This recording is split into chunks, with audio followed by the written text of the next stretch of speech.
Haleluya, haleluya. Shalom, shalom bene data. Yesu ashimwe cyane. Ni Pastor Mugisha. Ndabasuhuje mu izina ry'Umwami wacu Yesu Kristo. Urukundo n'ubuntu bw'Imana bibane namwe. Nishimiye kongera guterana nawe kuri Ashimwe TV. Wowe unyumva, wowe ukunda kudukurikirana. Imana iguha umugisha. Nsuhuje wowe wese aho uherereye, ukunda kumva ubutumwa bwiza, ukunda abantu b'Imana, ukunda gushyigikira umurimo w'Imana, uri mu Rwanda, uri hanze y'igihugu cy'u Rwanda mu bihugu bya kure.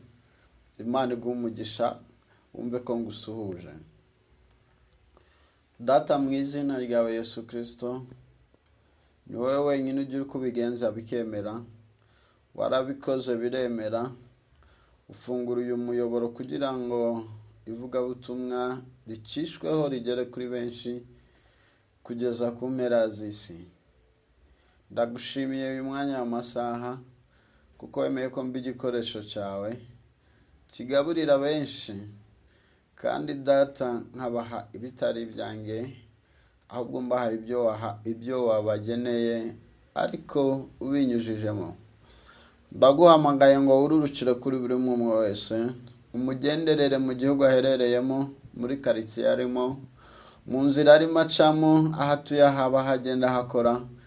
Imbaraga z'ijambo ryawe zimugote zimubeho, umukorere ibikomeye, izina rye rihabwe icyubahiro. Ndagushimye ko ubikoze, kandi ntaba ari twe, ahubwo izina rye rishyirwe hejuru, mu izina rya Yesu, amen. Tusome ijambo tujye gusengeramo. Ni ijambo tuza gusanga mu gitabo cya Luka, ni ibice 22. Turasoma ku murongo wa 47. Haravuze ngo akibivuga haza igitero kizanwe n'uwitwa Yuda, umwe muri abo 12 akigiye imbere. Nuko Yuda yegera Yesu ngo amusome. Yesu aramubaza ati, Yuda, uragambanishiriza umwana w'umuntu kumusoma? Abari kumwe nawe babonye ibyenda kubaho baramubaza bati, databuja, tubakubita inkota? Umwe muri bayikubita umugaragu w'umutambyi mukuru, amuca ugutwi kw'iburyo. Yesu aravuga ati, rekeraho, amukora ku gutwi aragukiza. Yesu abwira abatambyi bakuru n'abatware b'abasirikare barinda urusengero n'abakuru bamuteye ati munteye nk'abateye umwambuzi, mufite inkota n'inshimbo. Nahoranaga namwe mu rusengero iminsi yose, ko mutarambuye amaboko ngo mumfate. Ariko noneho iki ni cyo gihe cyanyu n'icy'ubutware bw'umwijima. Amen. Iki ni cyo gihe cyanyu n'icy'ubutware bw'isi y'umwijima. Mwami Imana yacu araturinze, uturinde umujinya wa Satani, uturindira muri iyi si ishaje, uraturinda nitwapfa. Nubwo twahuye n'ibigeragezo by'inzitane z'ibibazo byo mu isi, wagaragaje ukunesha kwawe, uraturinda nitwapfa. Mwami, tukweretse abakozi bawe, tukweretse itorero wironkeye, tukweretse n'abasubiye inyuma, garura izo ntama zawe. Muri uyu mwanya ukora ibitangaza Yesu we, bamenye kudahinduka. Muri uku kwezi ukora ibitangaza, bamenye kudahinduka. Mu izina rya Yesu, urakoze kuri Imana idahinduka kandi ubereye maso, kandi uje kugirira neza ubwoko bwawe. Izina ryawe rihabwa icyubahiro mu izina rya Yesu, amen. Dusomye ijambo, ni ijambo rifite umutwe uvuga ngo bafata Yesu. Iki gihe ni igihe kigoye, sinzi ibikugose, sinzi ibigufite, sinzi ibikuboshye, ariko nakubwira ngo aho uri hari abantu kandi mushobora kuba mudahuje, yaba imigendere, imyizerere, imivugire n'imikorere, rero mushobora kugirana ikibazo. Nagira ngo nkubwire ngo icyo ugomba gukora ni ugusenga. Ndimo ndabwira abantu muri iyi minsi ngo bagandukire umwami Yesu, abahamagariwe kumuvuga nabo babikore neza uko bikwiriye, kubera yuko nta gihe gisigaye kugira ngo buri wese icyo yahamagariwe n'aho yahamagariwe abigaragaze kandi bigaragare uko bikwiriye. N'iki kiba igihe umuntu ari aho atakagombye kuba ari? N'iki kiba igihe umuntu atavuze icyo yakagombye kuvuga? N'iki kiba igihe umuntu yashatse kugaragara uko atahamagariwe kugaragara? Igitero kije kumugabwaho kimugiraho ububasha. Iki cyari igihe Yesu yari amaze igihe kinini cyane asenga, avuga ubutumwa bwiza, asenga akora ibitangaza, asenga abohora abantu, ariko uwo mugambi Satani ntiyawishimira. Ntabwo Satani kurwanya umuntu cyangwa se kurwanya itorero abyiza ubu ngubu, ahubwo ushobora kwibaza ngo niba bosi wawe Yesu baramurwanyije, wowe bazagukora ibiki? Uzarebe no mu buzima busanzwe, ushobora kuba ukorera nko muri kampani runaka igakora amakosa, bosi wawe akaba ari we bajyana. Nawe uzajya uba witeguye ko nta kindi kigiye gukurikiraho uretse wowe bagiye kuzira. Haleluya. Kandi Bibiliya ibivuga neza. Yesu yaravuze ngo ubwo batankoreye neza, ubwo batangenjereje ibikenewe cyangwa se ibisabwa, bebi afote gilano ya faribe, ngo mwebwe babura bate? Ngo mwebwe niki babakorera? Asi ezo benifo ledi shalano peto giya fadi emani wasego. Mwirinde ubwoba kandi muve mu bwoba. Mwirinde ubwoba kandi muve mu bwoba. Imana impira ijambo, nagiye kubona mbona abantu benshi bafite ubwoba bwaho bari n'ibyo barimo. I saw many people and they were scared in what they were doing. Kandi cyabateraga ubwoba nta kindi. And what scared them was nothing. Nibyo babonaga imbere yabo. It's the things that they were seeing before them. Imana yambwiye ngo, God told me that muve mu mwuka w'ubwoba. Get out of the spirit of fear. Mushyire hasi ubwoba. Put down every spirit of fear. Mwizere Imana.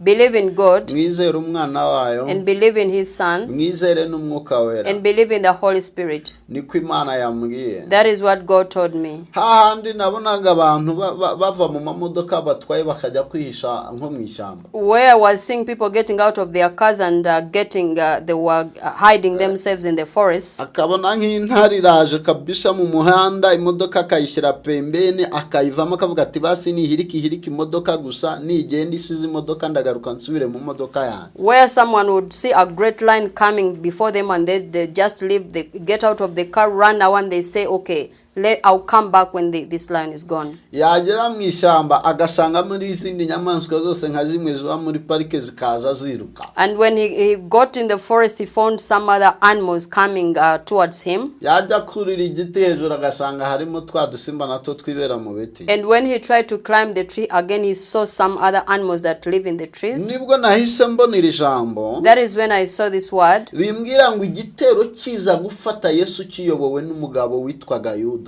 And it was showing me that the attack that was coming against Jesus brought by the man called Judah, ngo baje kubafata when they came to attack them, ngo Yesu arabareba Jesus looked at them, ngo n'abigishwa baramureba and the disciples looked at him, ngo baramubwira ngo mwigisha and they said, Teacher, ngo aba bagabo tubakubite that these men, can we beat them? dushwane nabo. Should we conflict with them? Yesu arababwira ngo yani mubihorere. And Jesus said, no, leave them alone. ngo ariko umwe muri bo But one of them afata inkota ye got a sword, ayikubita umwe mu bari baje gufata Yesu amuca ugutwi. and he struck one of them that had come to attack Jesus and just cut off his ear. Yesu arabireba, When Jesus looked at them, mu mutima hari wenda yaravuze ngo ndi Imana itarwanirirwa. in his heart he was saying, I am a God who nobody fights me ntabwo for. Bibiliya igaragaza reaction nyirizina uko yagenze, The Bible doesn't show the reactions and how they were, kuko Bibiliya iravuga ngo Yesu afata uwari uciwe ugutwi amukoraho agusubizaho aramukiza. The Bible just talks about the one whose ear was cut off. Jesus got it and then put it back. ni ukuvuga ngo ishyaka uyu mwigishwa we yari agize ryo kumurwanirira, Meaning the commitment that this disciple had to fight for Jesus. Yesu yararebye abona ntibyavamo ntibyakunda, ntabwo akeneye izindi mbaraga z'abantu. When Jesus looked at it, he said, "This, I don't need any power from any person. nta kindi kintu ukeneye mu buzima bwawe. There's nothing that you need in your life. ntabwo ukeneye gutinya ibyo uri kubona, You're not supposed to fear the things that you see. ntabwo ukeneye gutinya ibikugerageza biri impande n'impande, You don't need to look at the trials and temptations here and there. kandi nta handi ukeneye kubirwanira kubitsindira. And there's no other place where you're gonna fight them. ni muri Kristo Yesu. It is within Jesus Christ. niba uzi ko utaremera Yesu nk'umwami n'umukiza If you know wawe, you haven't believed in Jesus Christ as your Lord and Savior, aya magambo duhora tubabwira buri munsi these words that we tell you every day, ni amagambo azarangira. they are words that will come to an end. igihe nahamagariwe kuvuga amagambo mpora mbabwira, The time I was called to tell you the words that I tell you right nikigera now, umwami Imana azampamagara. when it reaches, the Lord will call me. ubushize nababwiye ijambo Last time I told you the word, ryavugaga nyamutunzi n'umukene witwaga Lazaro wahoraga ku irembo rye. it was talking about the rich man and the poor man Lazarus, who was at his gate always. ngo bose baje gupfa, But they both died, ariko buri wese aza guhemberwa ibyo yakoze. and each one of them was paid for what they did. ahari se nawe iri jwi ririmo riratambuka kuri Ashimwe TV, And maybe this voice that is coming to you through Ashimwe TV, banza utekereze iki kintu kandi ugihe I agaciro. want you to think about this and give it value. iyi miyoboro dukoresha ya social media These social media outlets that we are ntabwo ari twe using, twayivumbuye, we are not the ones who created nta them. nubwo ari twe twayisizeho. We are not the ones that put them up. ifite sosi yayo, They have their own source. ifite aho iva. They have a source where they're coming from. They come from somewhere. ibyo imirongo bashyizeho ni nk'aho turi gukorera mu birenge by'abantu nyine ba nyiri iyi mirongo, The connections that were put, the people that put them, but you are working under their feet. bashaka abana bikupa If they wanted, they can even remove them. bakavuga ati no gospel izongera guca ku kintu cyitwa YouTube cyangwa se n'izindi mbuga nkoranyambaga, And they would ban gospels from YouTube and any other social media platform. bakavuga ati ibi bikorwa bigiye kujya bica ku mbuga nkoranyambaga zose zibaho. And they would say whatever gospel that is passing on any social media, YouTube, Twitter, Instagram na Facebook n'izindi ntazi, YouTube, Instagram, Facebook, and all the other social media nta muntu wemerewe outlets. kubwiriza ubutumwa uzajya aba ariho. And they would say nobody is allowed to speak the Wabikora gospel iki? on any of them. What would you do? ndakubwira ngo kanguka, I'm telling you, wake va mu up, byo urimo. get out of where you ijwi uri are. kumva none The voice that you're listening to right rirakubwira now ngo ntutinye, is telling you, do not fear. witinye ibikugose. Don't be afraid of the surroundings. Bibiliya yanjye irambwira muri Matayo My Bible in Matthew ngo says ntimutinye abica umubiri gusa, that don't fear those that kill the body only, badafite ububasha bwo kugera ku muntu w'imbere, that they do not have the authority to get to the inner person, ahubwo mutinye uwica umubiri but be afraid of the person that kills the body agakomeza imbere akica n'ubugingo. and then kills the soul. nta wundi uwo ni umwami Imana. There is no other than the Lord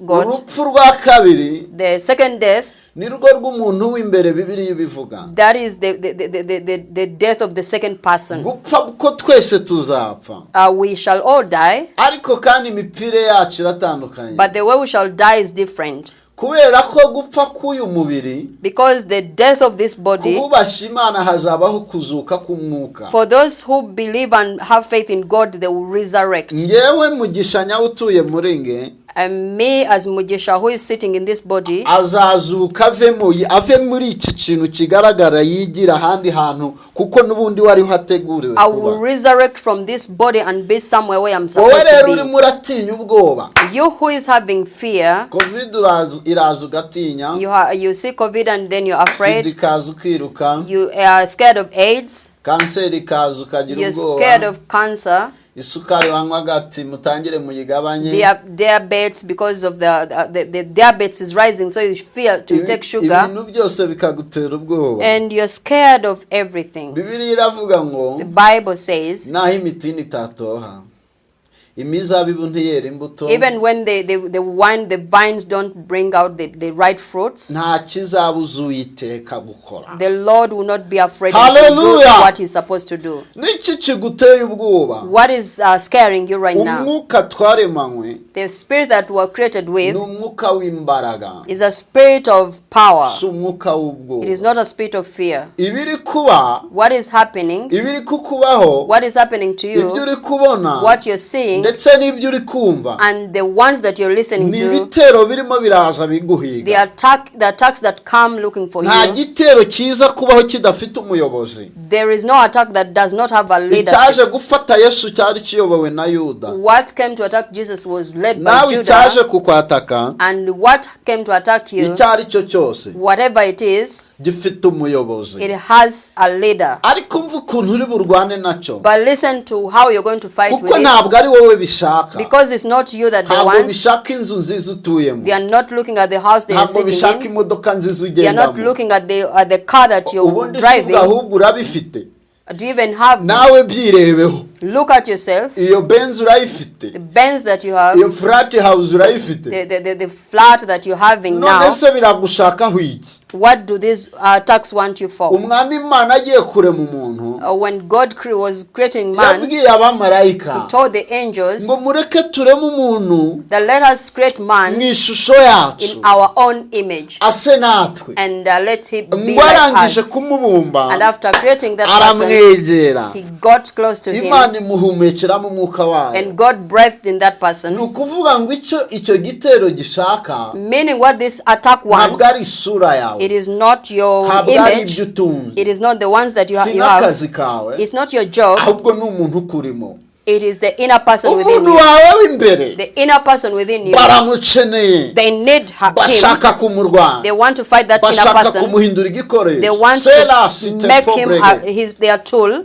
Ndimo ndaza kuguha amakuru I am going to give you the good news y'icyo wakora. of what you're going to do. Njya nkunda kuvuga ngo I usually say that niba ushaka kurwana intambara nziza yo kwizera, if you want to fight a good fight of faith, nushaka ujye muri ka free day, even if you may go to car free day, ariko si but uzayitsinda. that's not where you're gonna win. Nushaka ukore push up nyinshi, You can do a lot of sports, ariko si but uzayitsinda. that's not where you're gonna win. Nushaka kugira ibigango binini, You can build up your body and be strong, ariko uzaburutwa na ka kabebe kari mu cyumba cy'amasengesho karimo karasenga. but a baby that goes to the house of prayer and prays will be better than Bibiliya you. yavuze ngo n'umwana muto uzi gusenga Imana, The one that the Bible says that even a young child who Ntabwo knows how to azagira pray ubwoba. will not be afraid. ngo azabeshwaho no gusenga. That will be prayer will Iyo sustain dusenga, him. When we pray, tugwiza imbaraga we become powerful, zirwanirira umuntu w'imbere. and we fight for the inner person. Ngo Yesu Jesus, abibonye atyo, when he looked at this, aravuga ngo iki gitero cyaje he kunyataka, said, "This attack that is coming towards me, mubareke baze, leave them to come. ntacyo bari They are buntware. not going to do anything. Uwantumye The one that sent me, datarakora, my God works, nanjye ndakora. and I also work." Hari abantu babiri There are two people ndetse batatu or three bategereje kurwanirira ubuzima who are bwawe. waiting to fight for you. Ntabwo ari anti wawe, It's not your auntie, ntabwo ari dadi na mami it bawe, is not mom or dad, ni Imana, but it is God, umwana n'umwuka wera. the Son and the Holy Ubwo Spirit. butatu butagatifu bw'Imana, The three Trinity of God ubwo nibwo bwiteguye kuza kurwanya are the intambara. ones that are going to come and fight. They are going to come and fight. They are going cyaje kurwanya the ubuzima attack that bwawe. is coming towards your Ngo life. Yesu akimara gusubiza gusubizaho ugutwi k'uyu muntu After Jesus putting back the ear for this person, ngo arabegera arababwira he got close to ngo them ko and twabanye namwe said, but we've lived tugendana and we walked senga together, mubireba and I prayed and you sing nsubiremo this. mubireba I would make kiza abarwayi them I mubireba would heal the sick. kuki mutamfashe Why did you not none take me? muje mwitwaje imbunda Now you're coming with muzanye guns. ibyuma You've brought other muzanye tools. inkota You've brought muzanye intwaro weapons. nyinshi zo You kumfata brought weapons to attack ubwo me. mwiruhirije iki Why are you getting tired? nawe bazi ibirimo bikurwanya Imagine the things that are fighting warenze you. ukuri ugira imyaka nk'iyo ugize ubu After you getting to where you are byari now, biri he where were they? waravutse You were born urakura and you grew ubu up umupapa and you become a father or a uri inkumi uri mother. umusore You are a young woman, a young icyiciro man, cyose uherereyemo but wherever you kubera are, iki bitari byarawe why did they not attack you? bibwire ngo Tell them that umwami imana my Father, uwandemye the Lord who created afite me, impamvu He has reasons. sinjye uriho It's not me, niwe uri muri but njye He in me, namwe nta bubasha and you mumfiteho have no power over me. covid nta bubasha igufiteho COVID, you have no power over ibyorezo me. nta bubasha bigufiteho Whatever pandemic, you have no power abanzi over me. bawe My enemies, nta bubasha bagomba your kukugiraho enemies have no power over you. ibibi bakwifurizaho The things that they wish nibo against you, bizagiraho it ububasha will come back to them. umva nguha amakuru Let me tell you the iki ni news. igihe This is the time nguhamye uriwe for you to witness who you are. uhamye uriwe For you to witness who you are. haleluya Hallelujah. abantu bakeneye kumenya urinde People need to know who you are. ese uri umukristo Are you a Christian? ese uri umukozi w'imana Are you a servant of uri God? umushumba Are you a uri pastor? umupasiteri Are you a uri pastor? umuhanuzi Are you a prophet? ariko uri umwinginzi Are you an none intercessor? se uri umunyamasengesho Are you an intercessor? cyangwa uri umuririmbyi Or you are a worshiper? ngaho hamye uriwe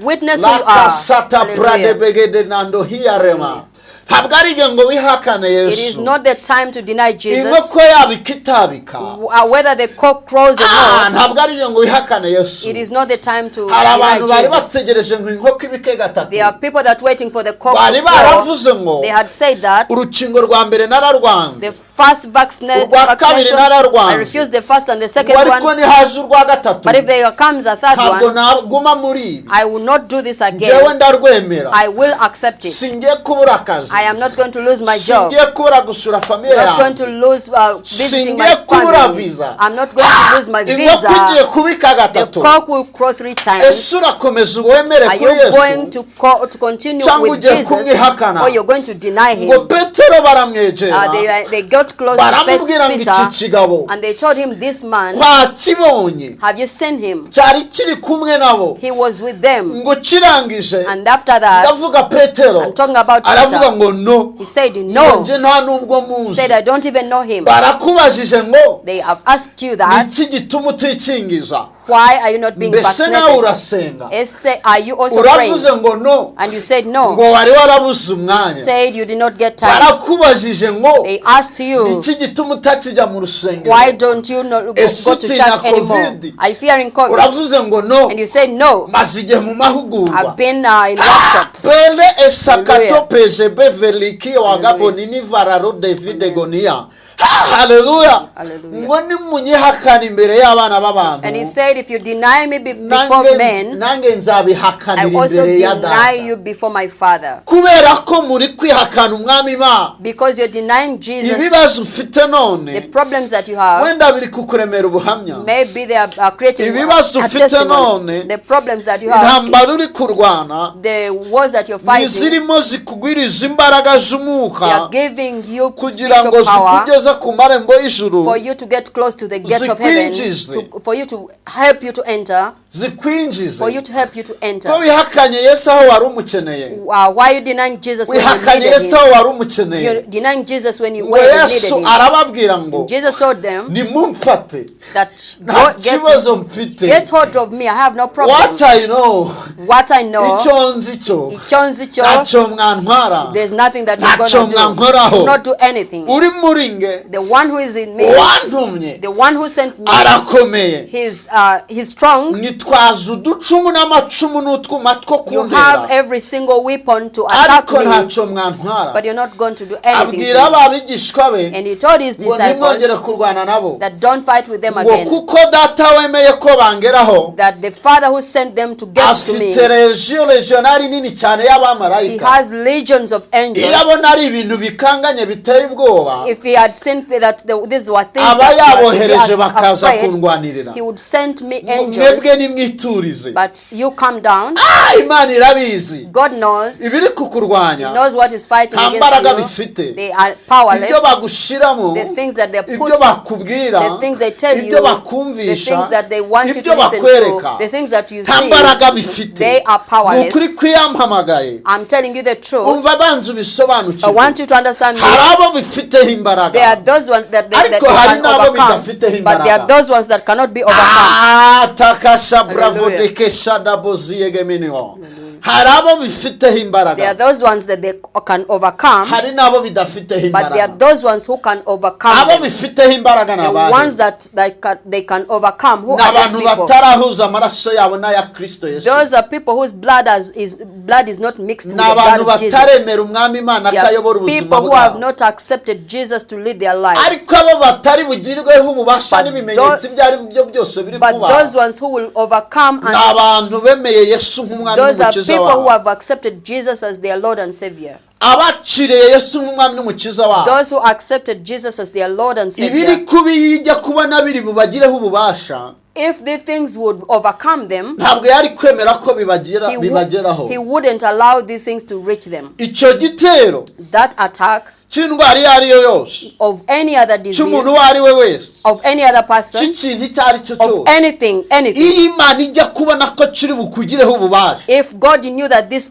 thing would overpower ni ukuri you, kw'Imana nkorera, the God that I ntabwo serve, iba yaremeye ko he kikugeraho, wouldn't have allowed this thing to ariko happen to kuba you. yaremeye ko kiza. But because he allowed it to come, Ijambo rirambwira 5:12 Yakobo the Bible says in James 5:12, 5:12, chapter 5 version 12, ngo mwihanganire ibibagerageza. the Bible says in James chapter 5 verse 12 that mwihanganire ibibagerageza, be calm and be patient with all the ngo trials, kuko nimumara kwemerwa because when you have been accepted, muzambikwa ikamba ry'ubugingo, you'll be crowned with a crown of life. iryo nasezeranije The abankunda. ones that I allowed those who believe in Nawe me. ndimo ndakubwira ngo I'm also telling you, urimo urageragezwa n'umuhamagaro, you're being tried and tempted with your calling. urimo urageragezwa n'impano, The gift that you are given is being urimo tried. urageragezwa n'ubugingo The wahawe. life that you've been given is being tried. Inkoko igiye kubika, The cock crowing, ariko ntiwihakane Yesu, but don't allow to deny kuko Jesus. igihe umaze ugeragerezwamo Because the time you have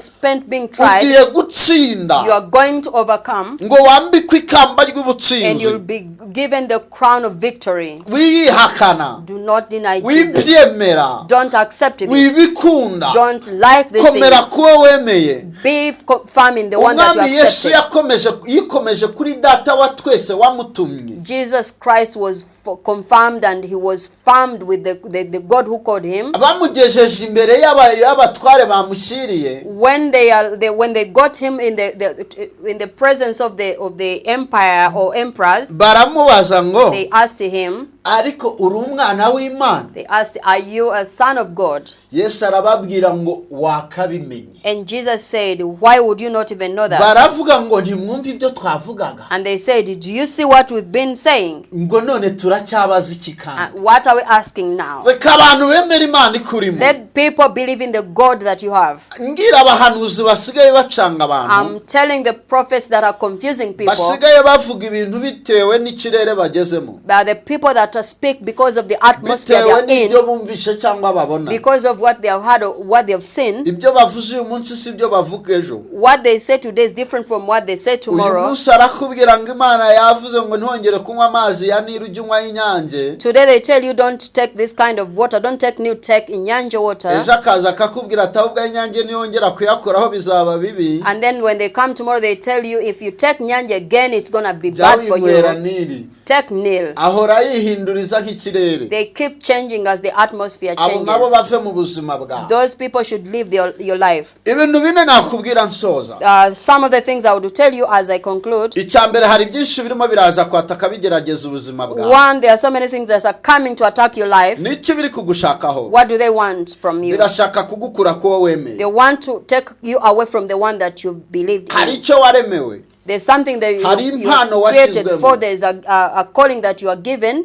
Hari umuhamagaro A washyizwemo. calling and a gift that you are Hari given. ubugingo wahawe. The life that you are given. Icya kabiri nakubwira. The second thing I want to tell you. Ntiwihakane Yesu. Do not deny Jesus. Nawe atazakwihakanira imbere ya data. Because if you do, he will deny you before his father. Ikindi nakubwira.